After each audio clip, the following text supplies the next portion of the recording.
Okay guys, so I'm here at the Hunting Expo right now. We just got out of the deer hunting seminar, which was mainly just bullshitting and telling deer hunting stories. Right now I'm going to be going to the taxidermy, and we'll check that out. I think it'll be interesting, more interesting than the other one. The old guy was funny, but he really didn't offer anything that I didn't already know.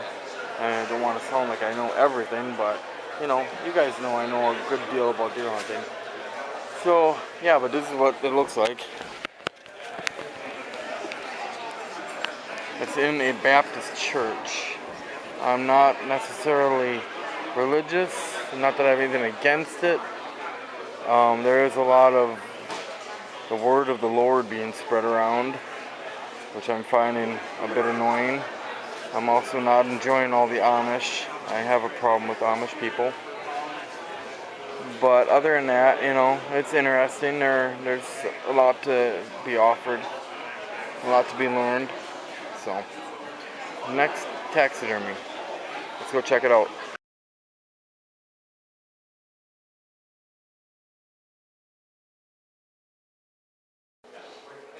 Yes.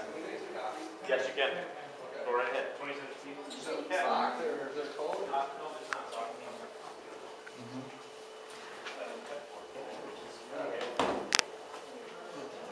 Alright, what do you want to do here? But I have done some projects on my own. This is my first project I did when I was 16. And then 2 years ago I did that buck. And then I've made a few of these Kodaks with deer feet and antlers. And really, it's kind of neat. Taxidermy is a form of art, and there are so many different projects you can do. It's just enjoyable if you like a challenge, because it is challenging and it is meticulous, time-consuming, but I think pretty much anyone can do it. So we'll go ahead and get started. And the main thing I'm going to focus on is a shoulder mount for a whitetail buck, because that's probably the most common project that people want to do. And also it's a lot cheaper to do it yourself. So, alright, so the first thing you need obviously is to obtain an animal. And there are a few ways you can do that. You can shoot one, trap one, or hit one with your car. And that option I don't necessarily recommend, but it happens. Also, some people like to keep, a family pet in the family for a long time. But I don't recommend that because it's just creepy. It's very similar to what all the forms are made of. That one there is for the deer hoof. That's inside these. So the measurements you need for a form for the shoulder mount are measurement A, which is the front corner of the eye to the tip of the nose. Measurement B, circumference of the neck just behind the skull. And measurement C, circumference of the neck at the atlas, which is about a couple inches below the measurement B. And when you order a form, the measurements will be labeled like this, A, B, and C. I'll give you a couple websites later that I use. For a life-size mount, such as the coyote here, you have the same first two measurements, and then the third measurement is measurement AT from the tip of the nose to the base of the tail, and that's a squirrel mannequin he has there. And then there's a fourth, which is measurement M, the circumference around the middle of the body. And you'll want to make sure you compensate for the fur and get it tight as close to the body as you can, so the fur doesn't exaggerate the measurement. For a fish, which I'm not really going to get into because I've never done a fish, it's more complex, and the chemicals used to preserve the skin of the fish, they actually remove the color, the majority of the color, so you end up having to repaint the color back on, which is more technical than I would like to get into at this point, and it requires talent. So, but I'll cover taking the measurements for the form if you guys want to try it. Measurement B, circumference around the largest part of the body. And then for a bird, a goose, duck, pheasant, whatever, the first measurement from the tip of the breast to the base of the tail. Measurement B, the circumference around the largest part of the body. And I haven't done a bird either.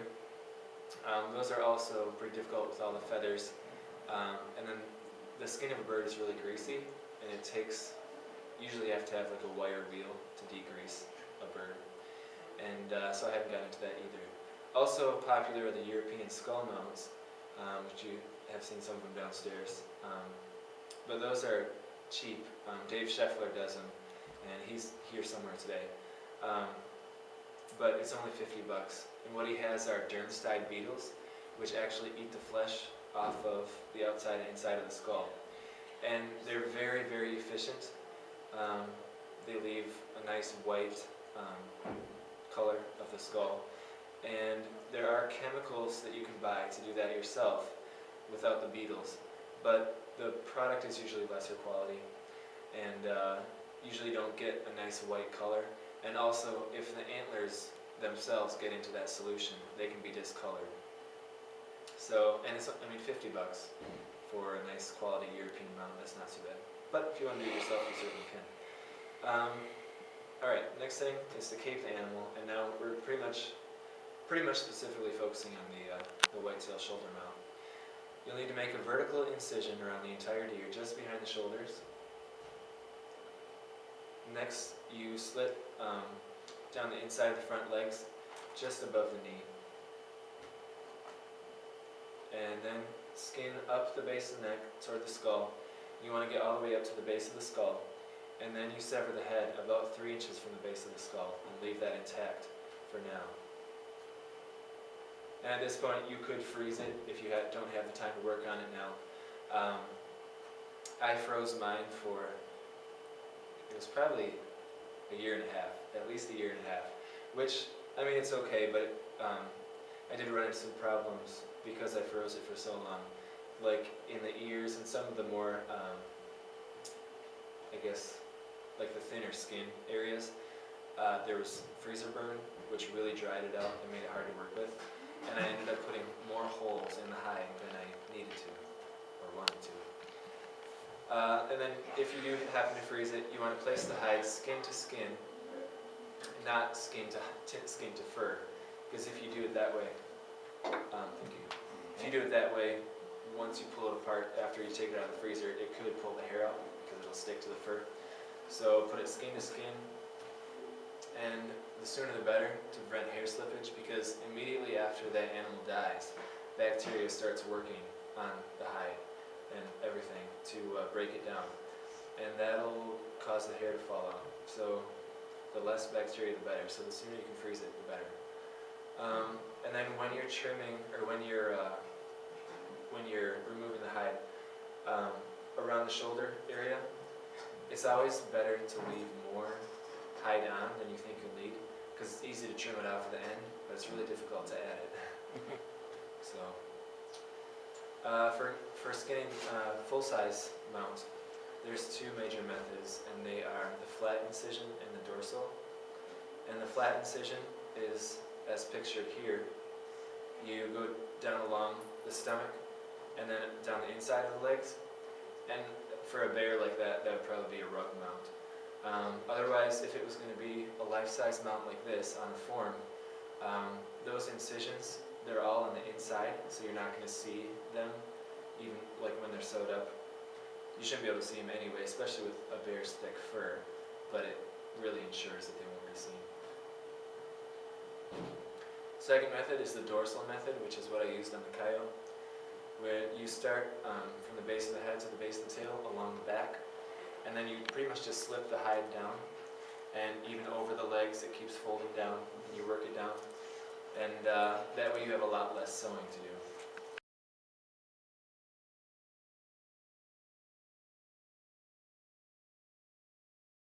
I like to talk about turkeys too, so one turkey talking about turkeys. I could say teaching other turkeys to hunt turkeys. Anyways, usually that's a hen giving a warning call. She'll make that call to let the other birds know there's something different there. Usually there's a boss hen in the flock. She's kind of the boss. You'd think there was the toms that are the boss, but There's an old hen. She's usually one that's been around 4 or 5 years or whatever, and she kind of rules the flock, and the flock listens to her. And usually she's the first one that the tom wants to get with, because she's the mature one.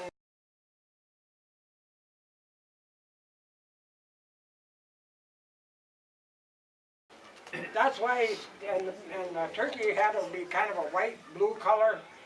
That's another color that you want to keep out. You want to keep them colors out of the woods, because it's just for your own safety. I know some states, I think Pennsylvania is one of them, that they require that you wear orange when you're hunting turkeys. Some you have to have an orange strip around your tree or whatever you're sitting behind. Wisconsin now, when you got your blinds out on public land, you got to have orange on that. I think it's 100 square inches. 144. Pardon? 144. 144 inches. I know it, and it's got to be visible from all sides too. It's not, and that goes with turkey hunting as well as deer hunting.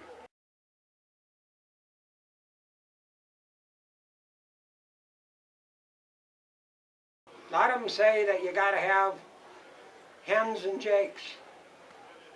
Early in the season, I say a jake decoy can be helpful. But usually, if you got a big tom decoy out there, and you see a lot of them in the sporting goods stores, they got the big fanned out fans and all that. Get a jake coming into you, and he's actually a legal bird as long as you can see his beard. He's going to stay away from that big guy. He ain't going to fight with him. And that's what they'll do. They'll fight. They'll fight for that hen. And you just don't want to be scaring them away, I guess you'd say.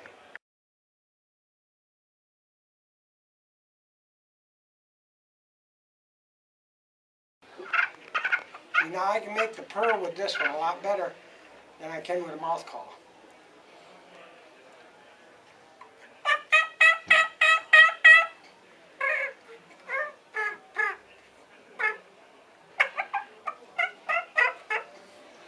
So, and then you got your slates. There's a variety of slates, variety of sticks. I haven't figured out which stick to use on which slate or piece of tin or whatever. Actually, you could take a china plate and a fork and make turkey. A lot of times when you're hunting, if you're using the same call day in and day out, they seem to get used to that call. So if one day I'm out there and I'm going,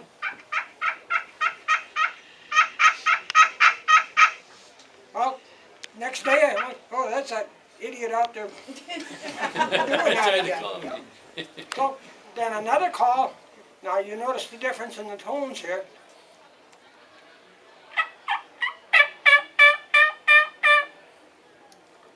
And that sounds like a different bird. And all your hens and that don't come into estrus at the same time that they should, that every other one does.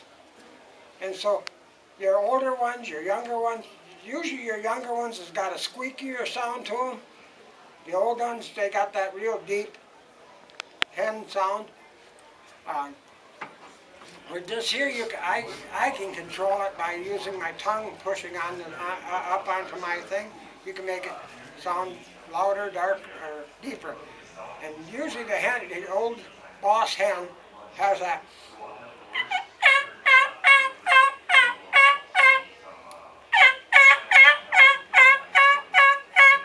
She's got that real deep, raspy sounding, right?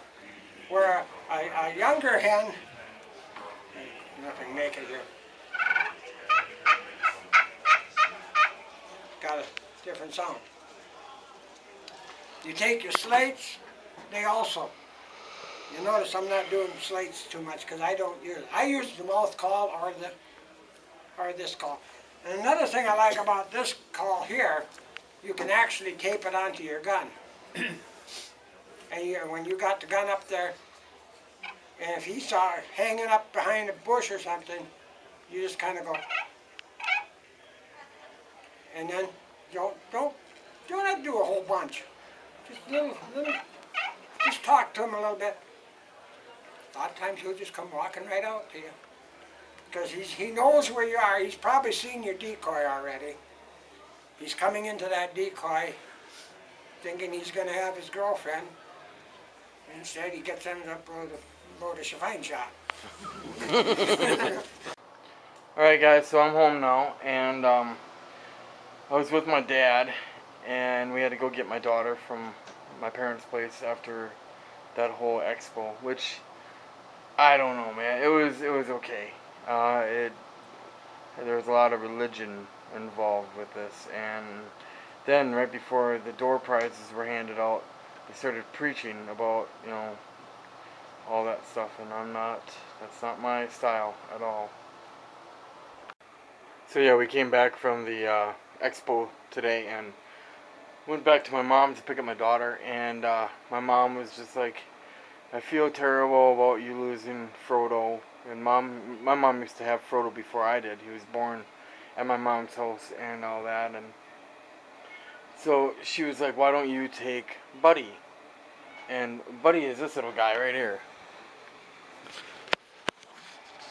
Hey boy. Kiki, come here bud.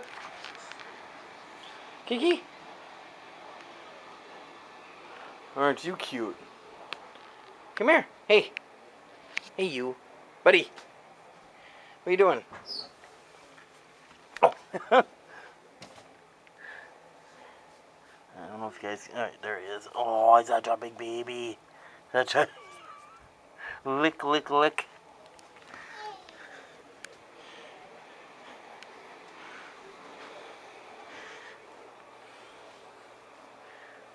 He's only 6 months old. And even though he'll never replace Frodo, and even if Frodo does return, at least he'll be a good replacement, or somebody to keep Penny and Frodo, or Penny and Bella, you know, entertained. So, he's a good boy. He's a good boy.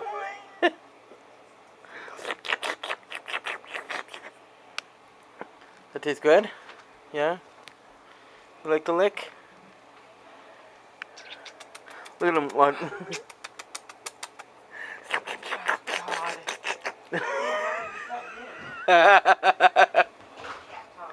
Oh, you're a pretty boy. You're a pretty boy. Yeah.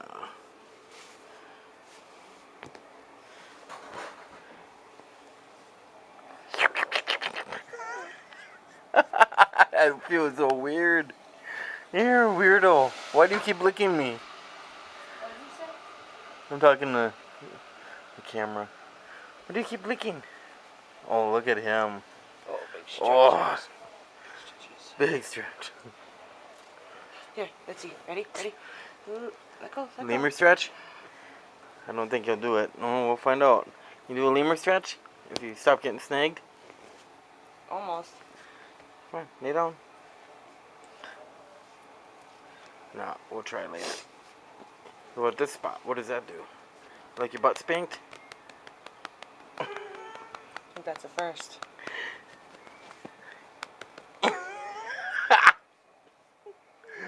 He's a lover, not a hater. Come on. His tail is so pretty. Ah, yeah, that's a bite. Oh, you're gonna get him mad. Okay.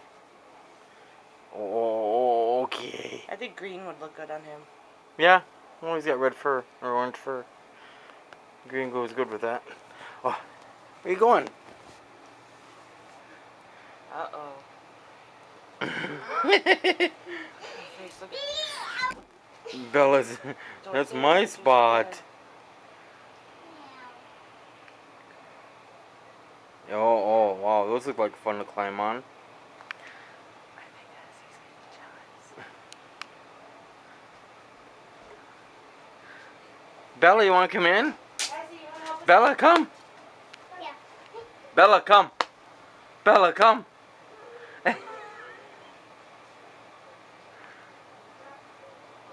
We had to put her out because she was being completely and just the biggest idiot. I mean, and she growled at him right away. She didn't hurt him or nothing, but no. It's a new animal in the house. Hey, bud. Key. Alright, maybe not. Okay. So, that's what's going on today. I'm not trying to replace Frodo. I'm just simply, you know, I don't know. I don't know what I'm trying to do. But anyway. So yeah, the whole Expo was interesting. I didn't really learn too much, you know, except for the trapping, which I didn't show you guys because it wouldn't let me film.